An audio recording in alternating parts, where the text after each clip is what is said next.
Hello friends, అందరికీ welcome to my channel.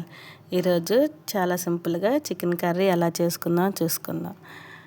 మనకు సరిపడినంత ఆయిల్ వేసుకున్న ప్యాన్లో ఉల్లిపాయలు పచ్చిమిరపకాయలు వేసి బాగా వేపుకోవాలి. ఇవన్నీ మంచి గోల్డెన్ బ్రౌన్ కలర్ వచ్చే వరకు ఆనియన్స్ వేపుకోవాలి. అలా వేగిన ఆనియన్స్లో మనం ఒక 3 టమోటాలని కట్ చేసుకొని వేసుకోవాలి.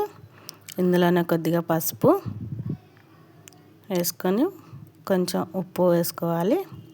ఇదంతా వేసుకొని మంచిగా తిప్పుకొని ఇవంతా మగ్గిపోయే వరకు టమోటాలన్నీ మంచిగా మగ్గాలి. అప్పటి వరకు తిప్పుకోవాలి. ఇందులోనే కొద్దిగా పుదీనా, కొత్తిమీర, 1½ స్పూను అల్లం వెల్లుల్లి పేస్ట్ ఇదంతా వేసి మంచిగా కలుపుకోవాలి. ఇదంతా మంచిగా కలుపుకుంటే ఇదంతా మొత్తం కలిసేలాగా కలుపుకోవాలి. ఇప్పుడు 1/2 kg చికెన్ అనమాట. మొత్తం శుభ్రంగా కడిగేసుకొని వేసేసుకోవాలి.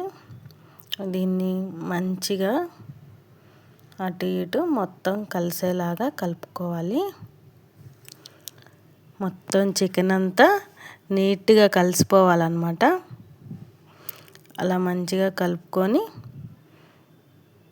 మ్యారినేట్లు అవన్నీ ఏం అవసరం లేదండి. చాలా సింపుల్గా చేసుకునే కర్రీ కాబట్టి ఇలా మంచిగా కలిపేసుకుంటే సరిపోద్ది. ఇలా కలుపుకున్న దాన్ని మూత పెట్టుకొని ముక్కలంతా బాగా ఉడికే వరకు మనం ఉడికించుకోవాలి. ముక్కలోని వాటర్ అంతా మొత్తం ఉబికేసి వస్తుంది. ఇక మంచిగా ఉడికేసింది. చూసారుగా ఎలా ఉందో వాటర్. ఇందులోనే మనం 3 టేబుల్ స్పూన్లు కారం వేసుకోవాలి.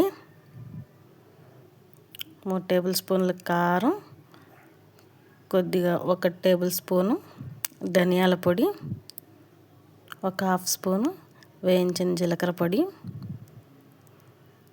కొద్దిగా గరం మసాలా ఇవన్నీ వేసుకోవాలి. ఇదంతా వేసుకొని మనం 1 by 1 మంచిగా కలుపుకోవాలి.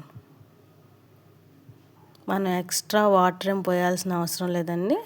ఈ వాటర్తోనే చికెన్ అంతా మంచిగా ఉడికిపోయింది. ఇది కూడా మనం చికెన్ అంతా పచ్చిదే వేసాం కదా, అందులో నుంచి వచ్చిన వాటరే.